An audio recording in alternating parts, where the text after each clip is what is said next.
Consultório CBN, com Henrique Bonaldi.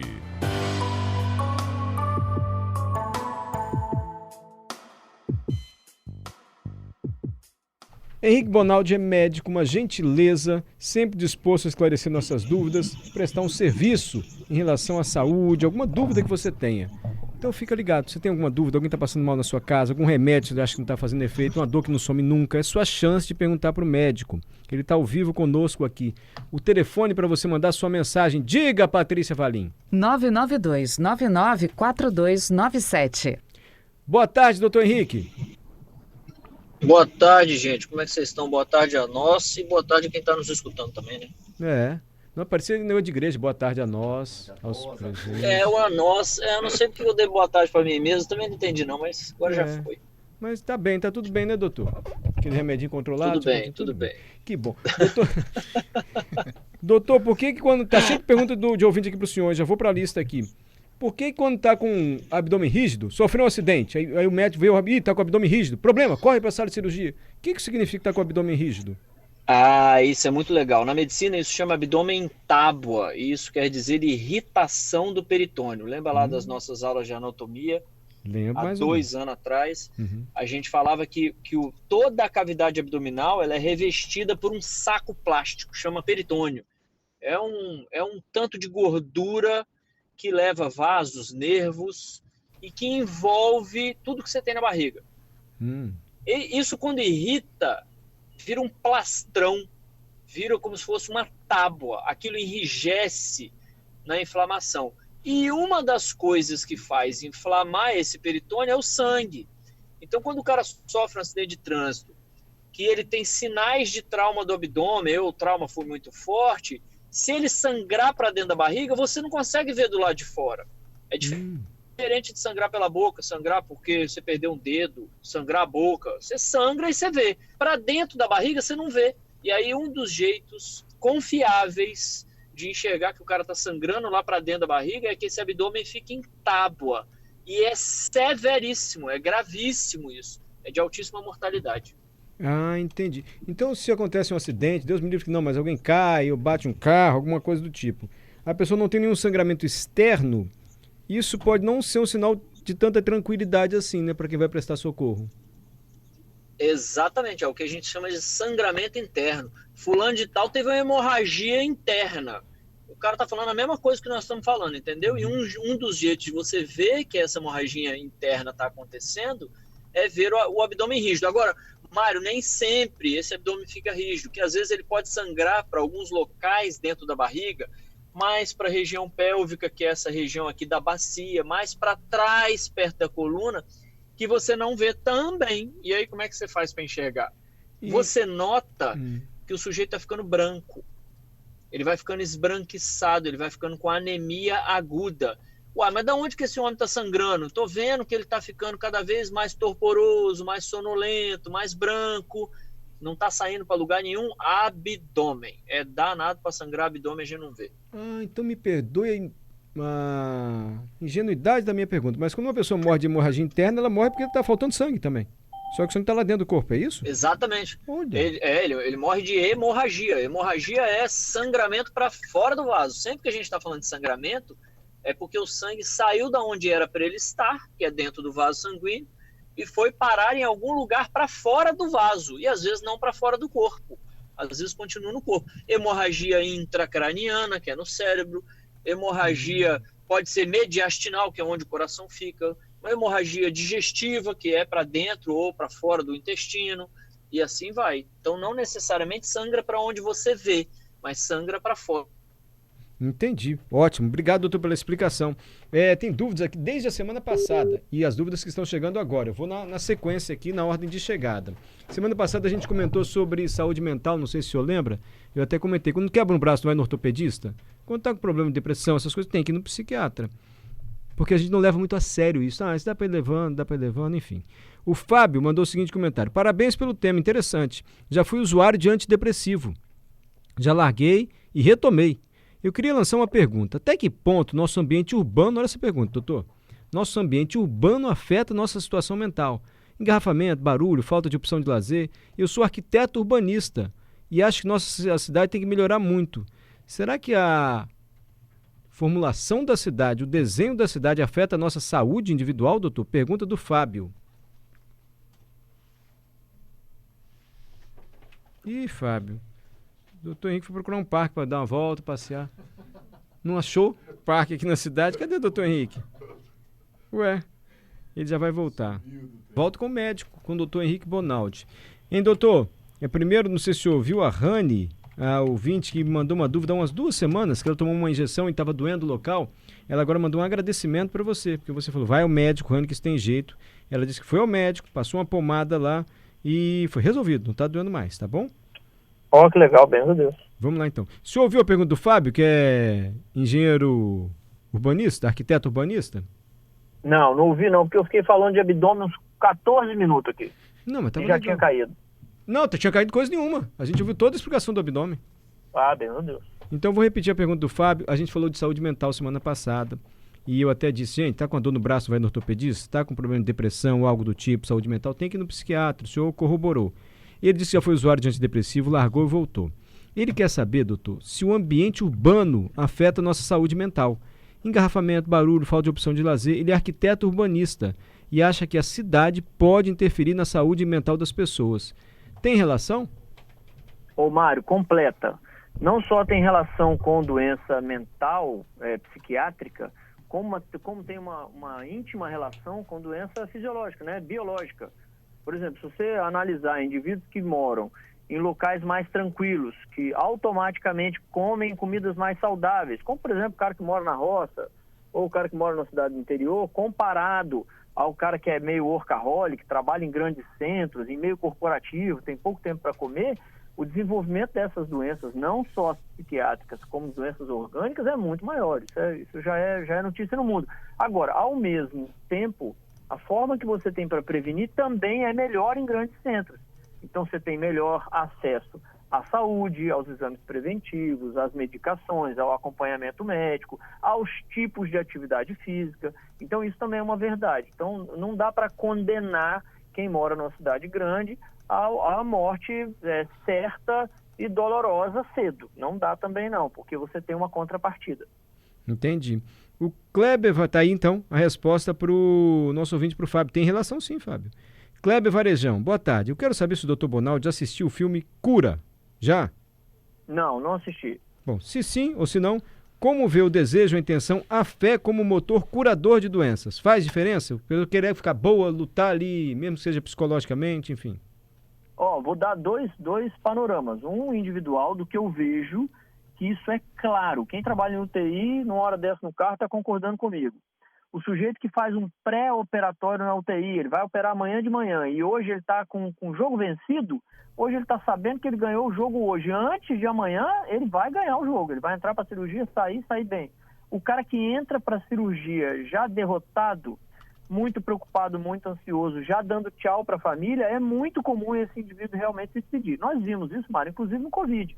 Era assim também. Então é verdade, assim, a vontade do ser humano, ela sobressai as razões.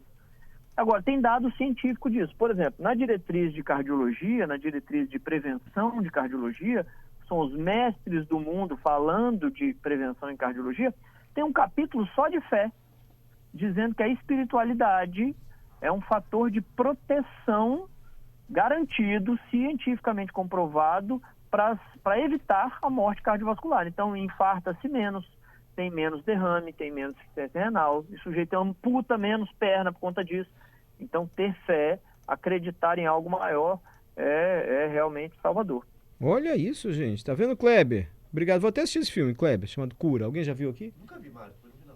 Também não. Schaefer? Também não. Não.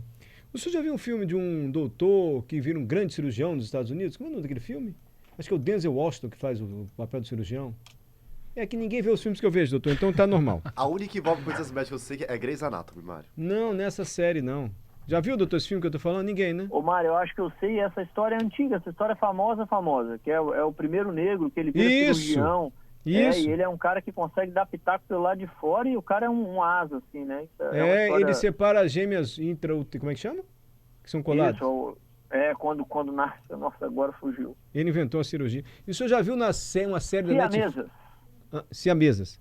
Você já viu uma série na Netflix chamada Cirurgiões Incríveis? Não, vi também não. Ah, essa eu tenho que ver. Você não gosta de medicina não, doutor? Só eu gosto? Não, eu gosto, mas é que eu tô lá trabalhando, né? Eu costumo não querer ver muito mais do que eu trabalho, não, Mário. Então o senhor tá em toda razão, desculpa. Tem semana que dá mais de 100 horas, Mário. Tem semana. O que é essa? Eu vou repetir pra gente encerrar o programa. Frase edificante. Diga lá, doutor. Frase edificante de hoje? Tem semana o quê? Ah, é que tem semana que eu trabalho mais de 100 horas. Isso não é Tem edificante semana que nada, trabalha mais de 100 sério. horas, Mário. Ah, nossa senhora, doutor. Por isso que não consegue me atender pra me dar uma dica do enjoo, tá vendo? Não, não vem não. Não é isso, Eu não. que Isso aí, vacilei hoje. inclusive, Calma que a gente vai me dar essa isso aí. dica. Vamos lá. Tiago, pergunta pro doutor Henrique. Eu sinto palpitações no coração. Ah, gente. Tiago. Doutor, vou ler porque ele mandou, mas é uma... Olha aqui. Pergunta ao doutor Henrique. Sinto palpitações no coração sempre que ouço o doutor Henrique na CBN. O que é isso, doutor? Tem sobrenome? Tiago não, só Tiago. Ah, Deve ser amigo seu? tem um, né? A gente sempre tem uns amigos que não era pra gente ter, né? Vamos falar sério. É sério, o Tiago mandou. Cecília, boa tarde.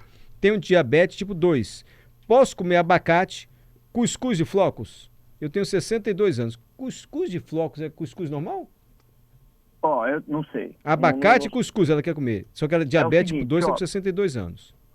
Ó, tudo isso aí tem índice glicêmico para ela aprender isso aí. O abacate, o grande problema do abacate não é só a quantidade de açúcar, ele sim também a quantidade de colesterol, né? Ele é muito gordurento, então quem tem colesterol alto também deve evitar, mas presta atenção. Tem uma determinada idade, 70, 75, 80, 85, que o sujeito, se ele controlou a vida inteira muito bem a pressão, diabetes, colesterol, a gente fica mais lácio, a gente fica mais permissivo. Por que isso, Mário? Porque a doença diabetes, ela mata com o cara, a glicose descontrolada, ela mata depois de 10 anos, 15 anos, 20 anos, 30 anos. Então ela não é uma doença súbita, em que eu não controlo em 2023, em 2024 eu tenho amputação de perna. Não é assim que funciona. A fisiopatologia da doença, a evolução da doença, ela acontece ao longo de anos. Então, indivíduos que vão chegando perto de 80, 100 anos, vai sendo permitido a este indivíduo ser um pouco mais tolerante. Ele vai acabando comendo um pouco mais. Porque demoraria mais 20, 30 anos para essa doença começar a dar trabalho, entende? E é a hora que você entende que ele vai passar de 100, 110, 120. Tem paciente meu nonagenário que eu libero as coisas para ele comer, mais coisas para ele comer. Porque ele teria que viver até 130 para sofrer daquilo, entende? Então isso também acontece. Também acontece da gente ter mais jogo de cintura com esses indivíduos. Agora, quem responde isso bem para ela é endócrino dela, porque isso depende de quanto de medicação que ela já está tomando, qual é o controle que ela teve a vida inteira. Então isso depende de um contexto. Mas se você é um cara muito rígido, controlou a vida inteira, calma, que ao longo da vida você vai sendo permitido a você comer um pouco mais de besteira. Sim, Cecília tá nova ainda. Só lembrando, Cecília tá com 62 anos, que hoje é muito nova. 62? É nova, Ah, eu achei que era 72. 62 anos, ó, endocrinologista. Vai, Cecília. Moça, ajuda eu aqui, ó, abacate, tal, toma ou não toma? Porque Cuscuz. depende do que ela já usa de medicação. Entendi. E você com 100 anos, acaba de almoçar, vai comer um pudim. Ah, não como pudim, vai te fazer mal. Ah, pro inferno, vou com 100 anos, não vou comer meu Agora pudim. tá liberado É agora. exatamente isso. Agora não vou comer meu isso. pudim? Então- Ô, Mário, e o contrário é verdade. Por exemplo, o que você faz com um cara que fumou a vida inteira, que está com câncer de pulmão avançado e ele vai morrer daqui 2 dias? Você fala pro cara não fumar mais? Era o prazer que ele tinha da vida, entendeu? Então tem hora na medicina que você precisa sair um pouco da casa. As diretrizes, Mário, da medicina, os livros, eles são grandes nortes. Mas a medicina é uma arte. A medicina é feita de momentos em que você sai um pouco desse eixo, com prudência, com raciocínio, em situações excepcionais, mas existe a gente sair um pouquinho da linha da coisa em prol do paciente. Se o senhor me permite, eu só vou abrir espaço para o senhor dar uma explicação em relação ao cigarro, porque o senhor está usando um exemplo muito extremo. O cidadão já está com o pulmão para lá, mais para lá do que para cá, não tem mais jeito, vai morrer daqui a 2 dias. Agora, se a pessoa fumou 20 anos e parar de fumar amanhã, ela vai ter benefício, não vai? Muito Aí, benefício. Você conhece a entrevista do Chico Anísio, que alguém Conheço. pergunta para ele qual foi a única coisa que você fez que você se arrependeu? Fumar. Ele falou de todos os males fumar. É. Então, é verdade. Existe um jargão que as pessoas acham que é para desistir, é ao contrário, é o seguinte: a célula que você perdeu no infarto ou no AVC ou no cigarro, no pulmão, você perdeu. Essa célula ela não regenera, não é igual rabo de lagartixa que volta a crescer. Só que a doença pulmonar, por causa do cigarro, ela não é culpa só de destruir ou não destruir o arcabouço, as células do pulmão. Ela tem toda uma dinâmica, inclusive ela arrebenta o coração, ela arrebenta o estímulo do cara, ela arrebenta os vasos. Então, parar de fumar não é uma questão só de preservar o pulmão, é uma questão de reduzir o índice de câncer, reduzir as indicações de amputação de membro superior, de perna, de braço, de ponta de nariz, infarta-se menos, tem menos derrame.